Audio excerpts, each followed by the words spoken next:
and then at 8 o'clock, if willing, Rabbi Z does the next one. Okay?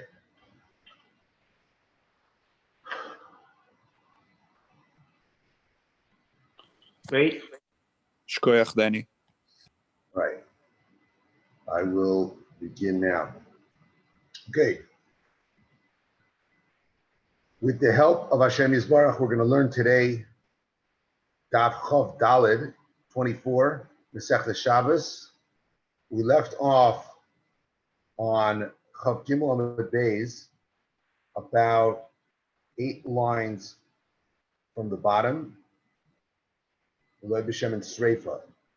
We want to dedicate today's learning to the complete recovery of Refuah Shalema for Avraham Meir ben Rivka, our good friend Yisrael Avadia ben Rachel, and also Leila Nishmas, one of the members of our group on the other side of the ocean, has Yortzeit today for his brother Baruch Moshe ben Aryeh and neshamot Shel ben Aliyah. Okay. V'loi b'shem and sreifa.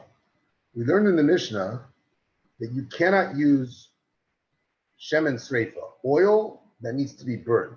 So my shemen sreifa, what exactly is this oil that needs to be burned? Amar Rabba, Rabba says, shemen shel truma shenitma, it's oil of truma that became tamei, and we know that when you have truma that becomes tamei, the only thing you can do with it is burn it. So you cannot eat it. And if you leave it around your house, the concern is that you might come to eat it or use it. So therefore, the Chachamim are misaking that if you have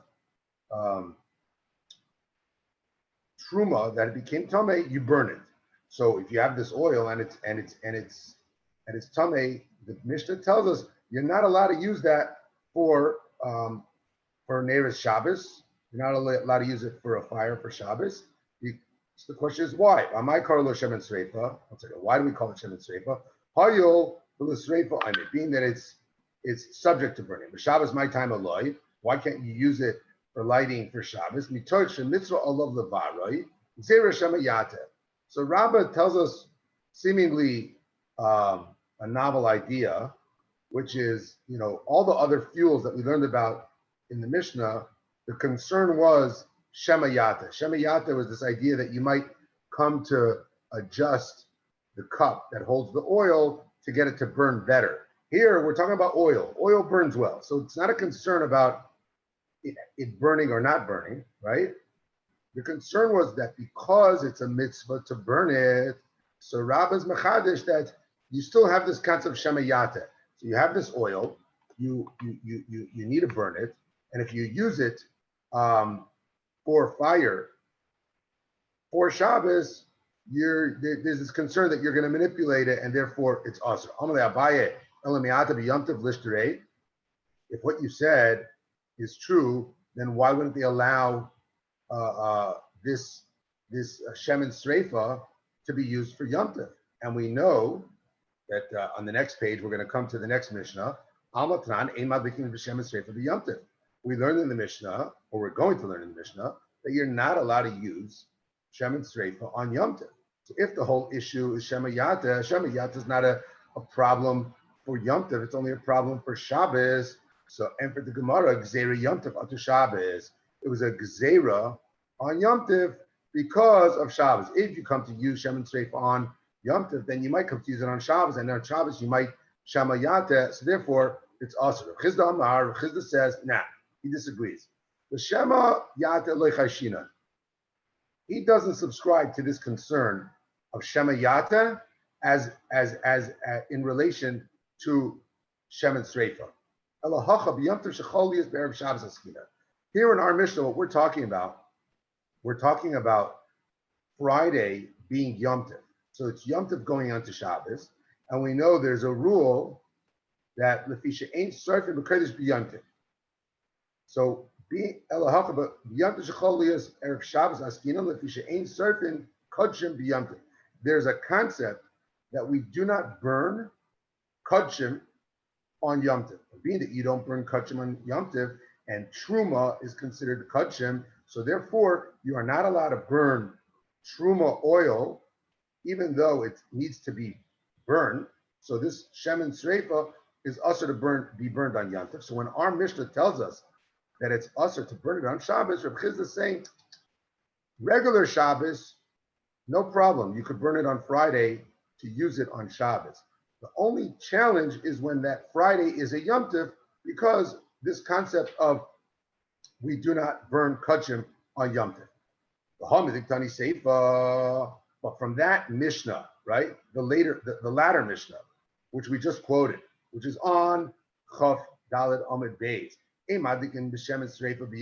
not allowed to burn shemen sreifa on Yom Tov. The Chal Dereisha Lab Yom Tov Askinet. Doesn't that tell us that our Mishnah is not talking about Yom Tov? So how could Reb Chizda explain that our Mishnah is referring to Yom Tov that comes right before Shabbos when the next Mishnah is talking about Yom Tov? Amar Chanina Misura. So Chanina ben Misura says, "Matam komai." The second Mishnah, "Matam ein madlik and shemen sreifa b'Yom Tov."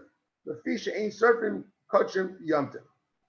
What he says is that the second Mishnah is actually explaining the reason of the first one. So the first one says that we don't, according to Rav Chizda's explanation, the first one is talking about a Friday that is, the Friday is Yom Tov. So you cannot burn shemen sreifa on that Friday going into Shabbos. Why? Because of this concept, which is explained by the next Mishnah, that you can never burn shemen sreifa on Yom Tov because of this concept of ein sarfin kachim b'Yom Tov. So that's the way you explain the two Mishnahs. Maybe it's a bit of a daichik, but that's so. According to Rav Chizda, just to understand right now where we're at, Rabbah holds usher to use shemen sreifa on Shabbos. Rav Chizda says it's mutter. The only time it's usher is if Friday is actually Yom Tov. So the whole problem with shemen sreifa has to do with Yom Tov, not with Shabbos. He doesn't subscribe to Shemayata applying to this shemen sreifa. The Tanach say to Rav Chizda, we learned the brisa that seemingly proves it like Rav Chizda. Kol elu she'amru ein madlikin bein b'shab, ein madlikin bein b'shabbos. All these fuels that we said you are not allowed to light them for Shabbos, madlikin bein b'Yom Tov. You can use them for Yom Tov. Chutz shemen sreifa, except for shemen sreifa, lefisha ain't surfing kachim b'Yom Tov, because we do not burn kachim on Yom Tov. Now, just to interject here, Tosfos says that if you look at this brisa, it's saying what? It says that we do not, anything that you're not allowed to use for Shabbos, you're allowed to use for Yom Tov. This would seem to be a proof, not like Rav Chizda, but actually like Rabbah, because Rabbah is the one that says that shemen sreifa you cannot use on Shabbos. Whereas this brisa is saying everything that cannot be used could be used except for shemen sreifa, implying that shemen sreifa is one of the fuels that cannot be used for Shabbos. Right? You get the question, guys? That's a question of Tosfos. So the answers, you have to read it that no. What the brisa is saying is all fuels that are usher to use for Shabbos. The kol shekain, all the fuels that are mutter, i.e. shemen sreifa, for Shabbos, are allowed to be used for Yom Tov, except for shemen sreifa, which we understand is mutter for Shabbos, but usher on Yom Tov. Moving forward. I'll interject one more point here. So if you look at the flow of our Gemara, we were learning previously about Hanukkah. Suddenly it stops Hanukkah, and it goes back to the Mishnah talking about shemen sreifa, and now we're going back to Hanukkah. So it's a bit just why this little shtickle on shemen sreifa is stuck right in the middle of Hanukkah. So that the Mefarshim talk about it, and they ask, why is it here? So one of the explanations that I saw is this is Tosfos asks it, right?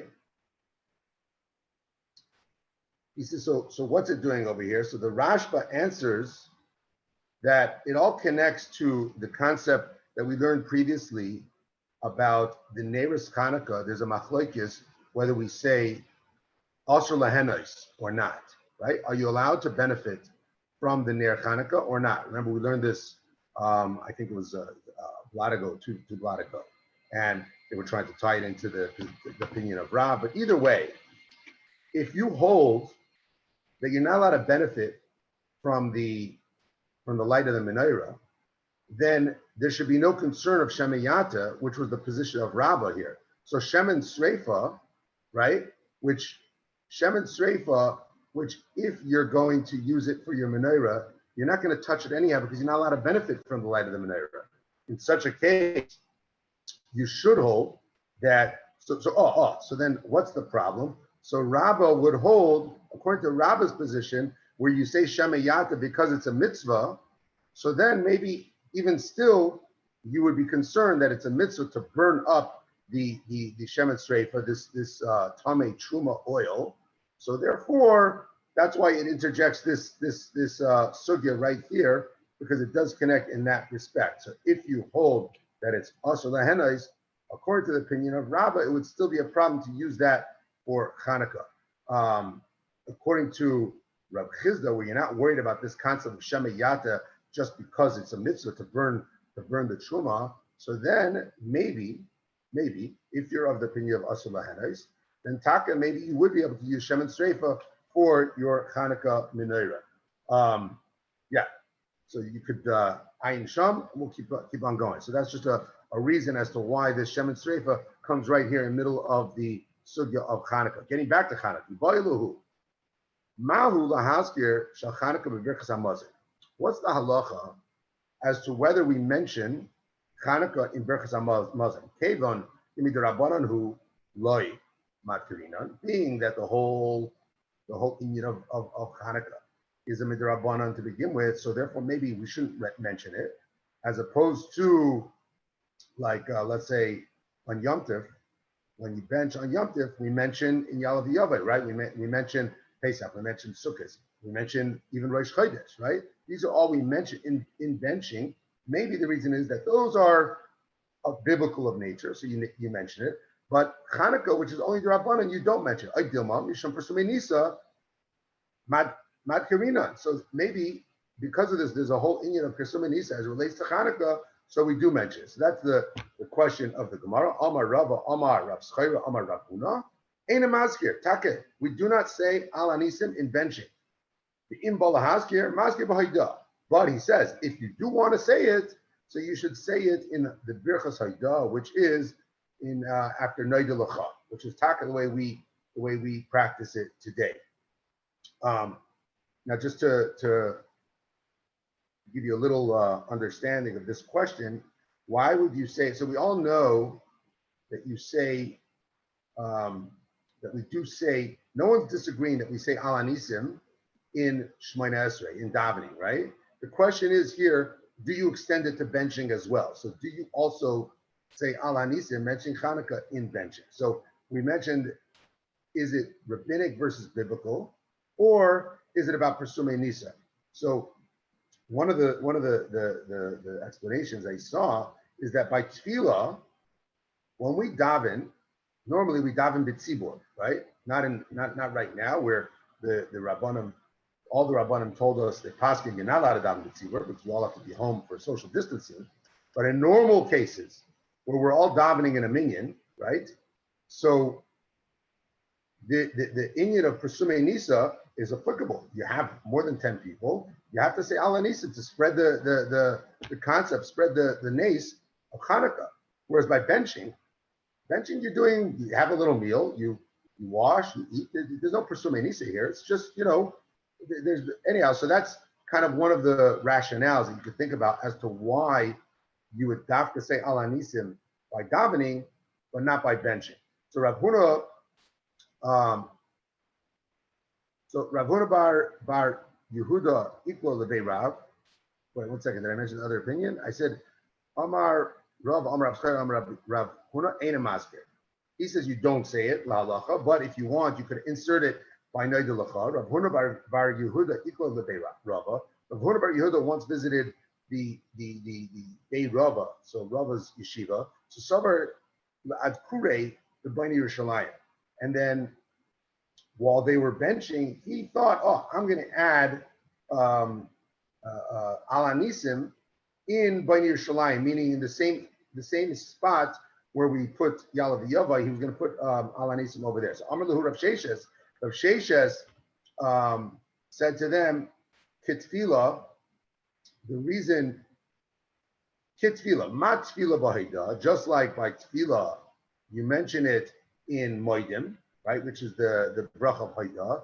So too by Birchas Hamazon b'haida, you should say it by Noida. You should not say it by Bnei Yerushalayim. Iboiluhu, ma'ala haski Rosh Chodesh b'Birchas Hamazon.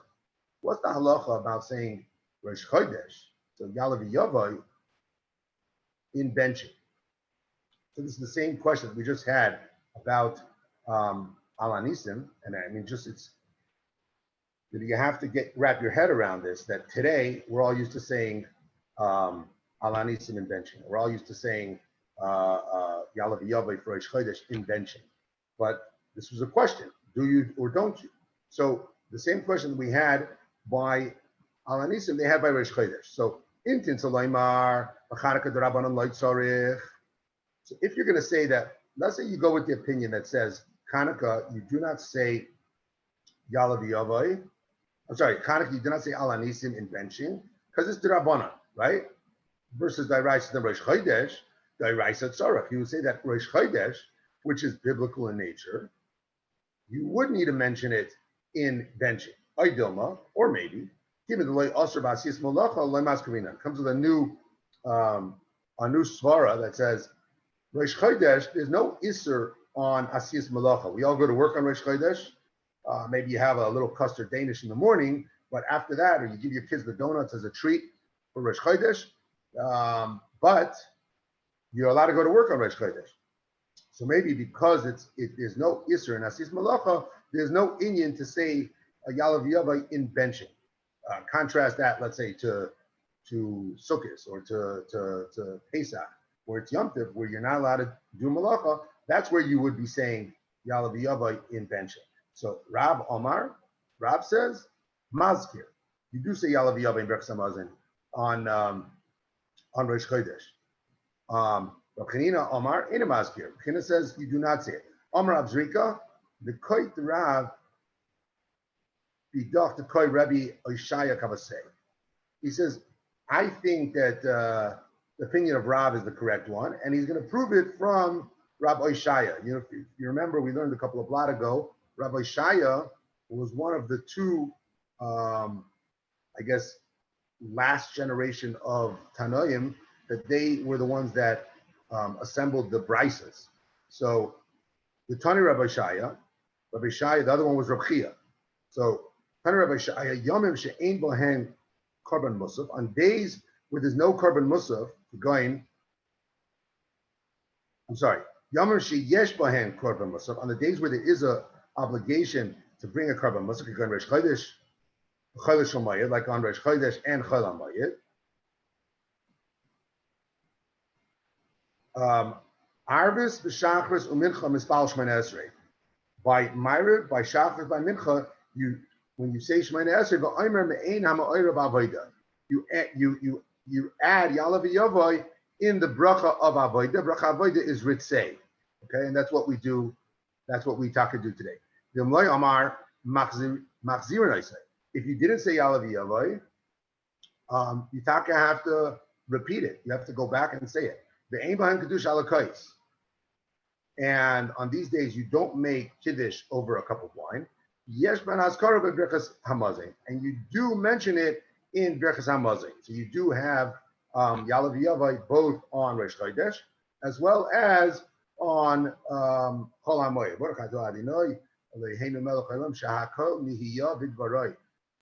Amen. Amen.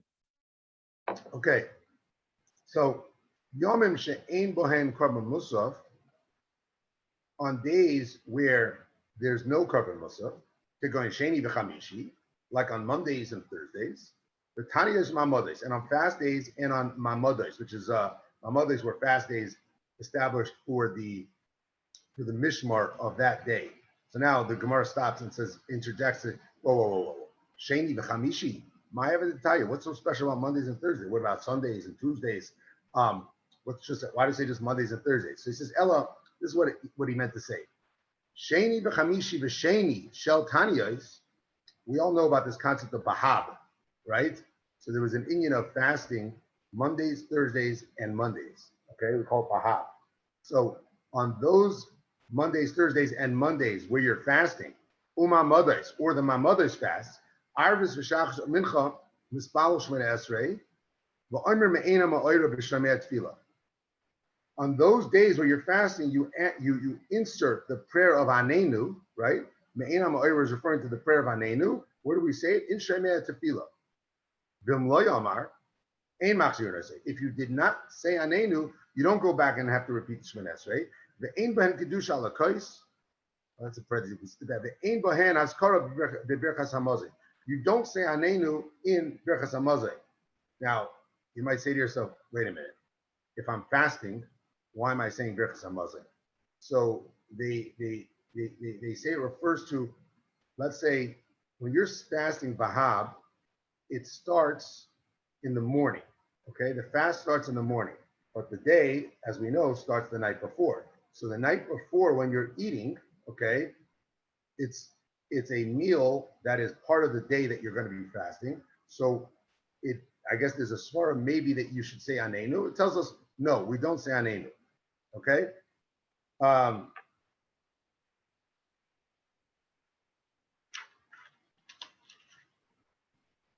Okay, moving forward.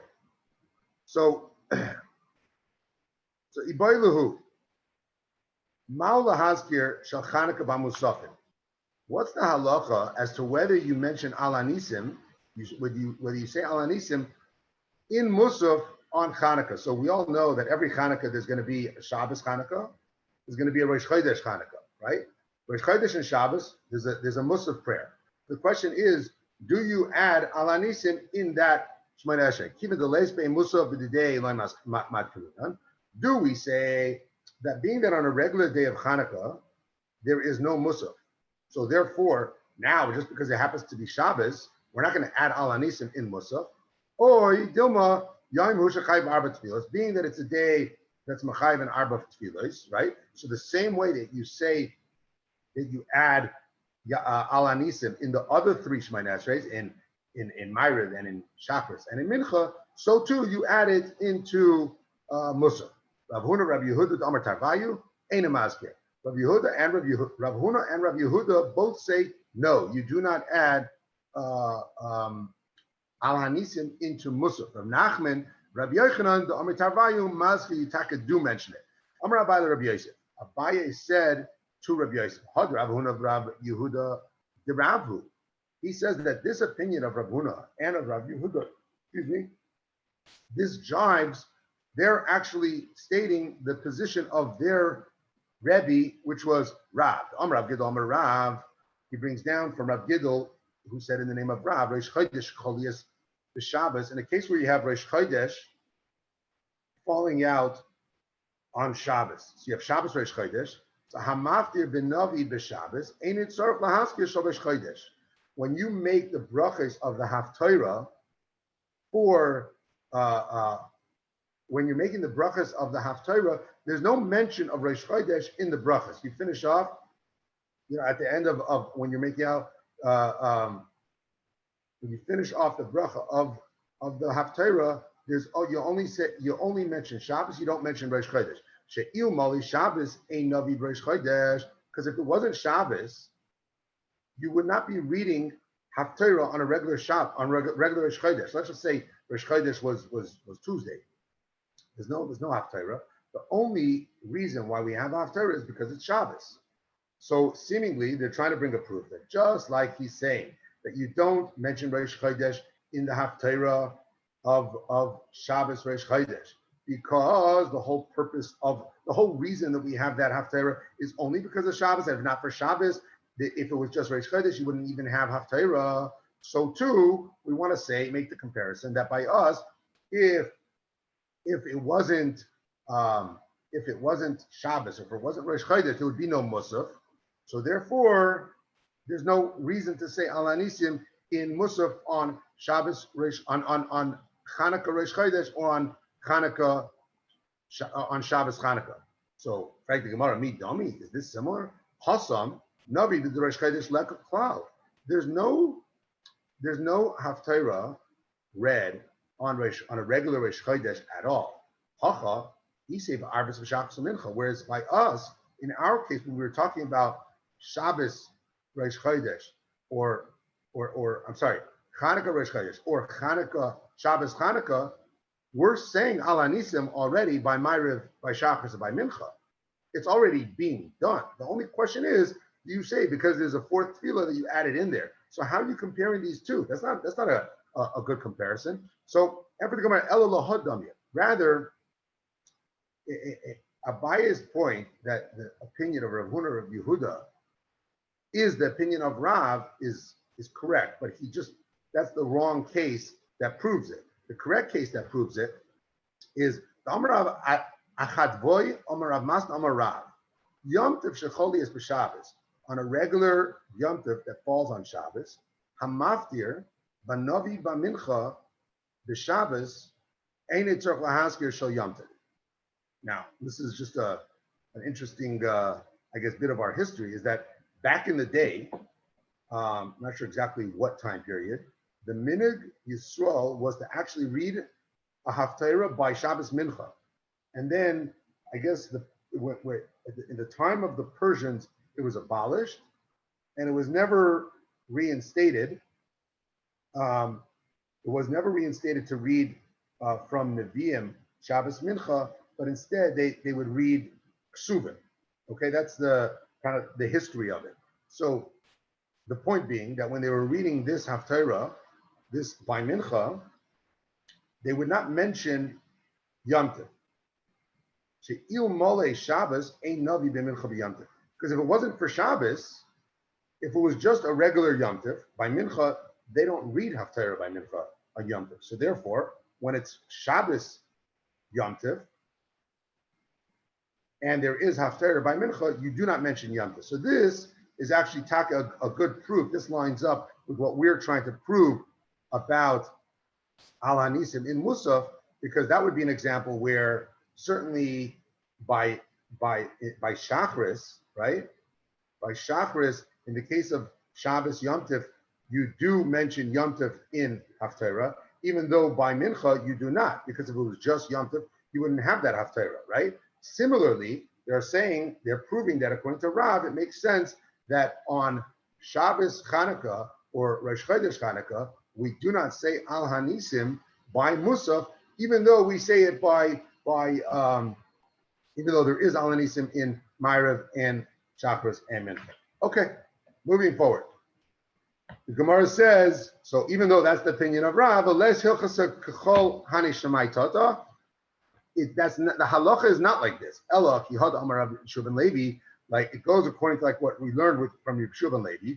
Yom HaKippurim shecholi is b'Shabbos, and in the case for Shabbos Yom Kippur, hamispaloni ilo tzaruk ahasker shel Shabbos. When you're davening the Ela, you do mention Shabbos, even though Yom Kippur, right? Normally Shabbos has 4 Shemoneh Esreis, and on Yom Kippur we say a 5th, which is Ne'ilah. So you would say, so this actually lines up exactly with the case of Musaf on Shabbos Chanukah, right? Where there's already 3 that have it. So do you add it to the 4th or not? So similarly, just like Rav Shimon Levi taught us that Yom Tov Shechol b'Shabbos, Yom Hu Shenis Chayiv Arba Tefillos, it's a day that we're Chayiv Arba Tefillos, and therefore you taka mention Shabbos even in Ne'ilah. So too, he would hold, and that is the halacha, and that is what we taka do today, that if it is Shabbos Chanukah or Chanukah Rosh Chodesh, we do in fact insert Al Hanisim in Musaf.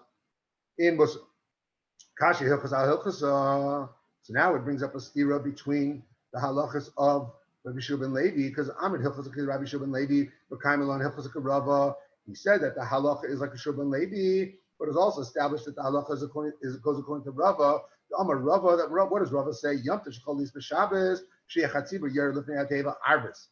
Ein et tzarich lahaskir shel Yom Tov, that when a Shliach Tzibur goes down to the Omid, right, to daven Ma'ariv, He doesn't mention Yom Tov. This is talking about specifically the Tefilla of Magen Avos. Shiur Mali Shabbos. If it wasn't Shabbos, on Yom Tov itself, no one says Magen Avos.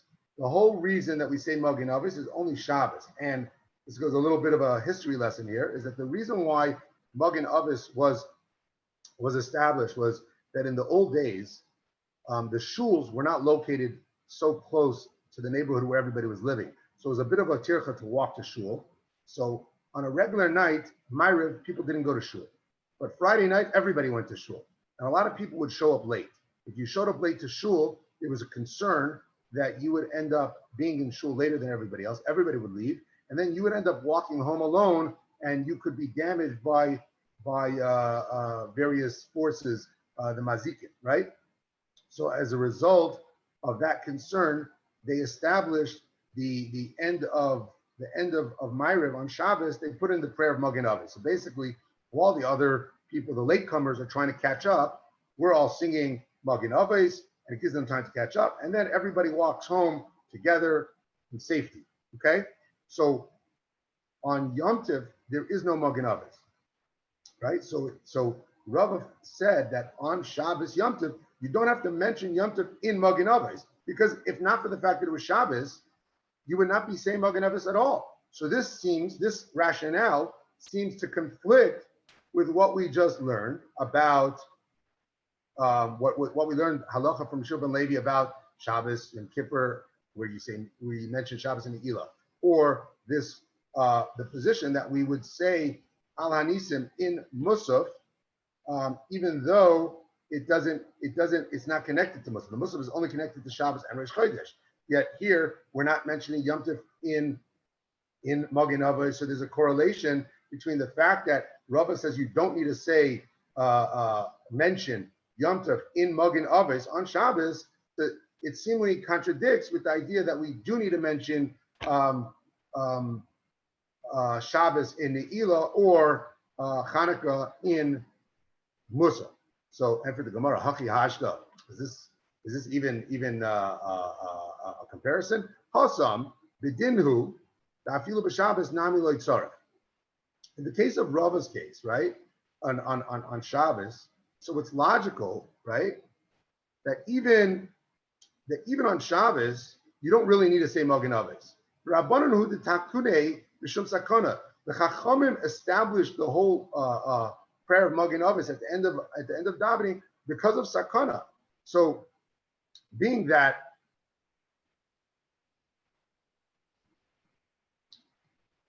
that was a special kind of like a special insertion, dafke on that was a misakin on Shabbos, you wouldn't automatically say, okay, we have to extend that to Yom Tov, Aval Hacha. But in our case, whether by Yom Kippur, Yom Mushin is Chayv Arba Tefillas. It's a day that requires 4 tefillas, right? Or in the case of Yom Kippur, in the case of Shabbos, Hanukkah, so you're already doing those other tefillas, so it makes sense that you should also mention Hanukkah in Musaf or mention Shabbos in Ne'ilah. Okay, this resolves this part of the discussion. Moving forward, we learned in the Mishnah, it said V'loi ba'aliyah, right? You cannot use the fat of the tail as fuel, and then it says nor with tallow. And then we said that Nacham Amadai, he would boil the beef tallow and then he would use it. And then after it said, the Chacham said, no, whether it's boiled or whether it's not boiled, you cannot use it. So the question of the Gemara is, wait a minute. First, you had a Tanakama that said it's asr. Then we had Nacham Amadai who boiled it and used it. And then the Chachamim said, whether it's boiled, whether it's not boiled, you cannot use it as fuel. So Chachamim, the third opinion of the Chachamim, Hainu Tanakama, it's the exact same position as the Tanakama, which was the first position. So Ika Beinayu, Rav Bruna Amar Rav. The difference between them is Rav Bruna Amar Rav, that Rav Bruna Amar Rav, but we don't know which one is which. Rav Bruna Amar Rav is the one who discussed the idea of blending fuels, of taking a a banned substance, adding some of a permissible substance. Can you use it? Can you not use it? So one of these opinions, either the Tanakama or the Chachamim, are saying you can. One of them is saying you cannot, and that is the difference between Tanakama and the Chachamim. Which one is which? We don't know. I prepared to here for today's shiur, and Rabbi Z is going to pick up from the Mishnah. Before we just finish, okay, and it's a little early, so we could talk about just a little bit in terms of what we learned on this daf, al halacha l'maisa. Okay, so we learned that if you forget Yalav v'Yava on Rosh Chodesh, you have to make it up. Okay, we learned that you have to repeat Shemoneh Esrei. So first of all, how does it work? If you remembered while you're still in Shemoneh Esrei, okay, so you're supposed to put it in after Ritzei. If you remembered before you finish Shemoneh Esrei, go back to Ritzei and then insert Yalav v'Yava. If you finish Shemoneh Esrei completely, then you have to go back and repeat Shemoneh Esrei in its entirety. So there's a discussion amongst Paiskim, it's a famous machlekes, in terms of this, that when you're making up a Shemoneh Esrei where you forgot Yalav v'Yava, what are we doing? Are we saying that because we forgot that piece, the Yalav v'Yava piece, we have to say Shemoneh Esrei again, get that piece in, and then you're good? Or do you say that the entire Shemoneh Esrei, if you have a Shemoneh Esrei that requires a piece and you miss that piece, your whole Shemoneh Esrei is not a Shemoneh Esrei. So what would be the difference? Let's say you forgot Yalav v'Yava. Now you say Shemoneh Esrei again, and when you made it again, you forgot to say Mashav Ruach, okay? Or you forgot to say the same time. So you messed up something else in the Shemoneh Esrei. That second time, but you got Yalav v'Yava in. So do you say, well, wait a minute, I did the first part right on the first one, and I got the second part right on the second one. Combined, we've got a good Shemoneh Esrei. Or do you say, no, we need one complete Shemoneh Esrei that has all the pieces that it requires? And if so, not the first one didn't have all the pieces. Neither did the second one have all the pieces. So you have to repeat it a third time. Okay, that's one nafkamina. Another interesting case as it relates to the forgetting Yalav v'Yava is, let's say someone forgot Yalav v'Yava by mincha on Rosh Chodesh. So he has to make it up. Now, when do you make it up? You make it up, you're doing what they call tashlumim by Ma'ariv. Ma'ariv is already no longer Rosh Chodesh. So if you're making up the Shemoneh Esrei, you're not going to insert Yalav v'Yava there. So would you do it or would you wouldn't do it? So maybe it would tie into this machlekes as to whether, meaning if it's just about you need a complete Shemoneh Esrei because the one that you said before was incomplete, right? So then you would make up a tashlumim, you do a Shemoneh Esrei, even though it's without Yalav v'Yava, because you need one full Shemoneh Esrei. After Rosh Chodesh, a full Shemoneh Esrei is a full Shemoneh Esrei without Yalav v'Yava. So it's not about replacing the missing piece. But if it's all about replacing the missing piece, you might say that if you forgot Yalav v'Yava by mincha, you would not make up a tashlumim by Ma'ariv, because at that point it's no longer Rosh Chodesh. You cannot insert Yalav v'Yava. Okay, that's just a good shtickle on forgetting Yalav v'Yava. What else can we add in here? One more thing that we said by benching, where we say ala nisim by benching, right? But it's just good to know we do not have any mention of Hanukkah in the Tefilla Me'ein Shalish. So if you're saying an ala michya, you do not add for Hanukkah. So that's and there's a whole rationale as to being that you would have to add an entire ala nisim as its own bracha to ala michya.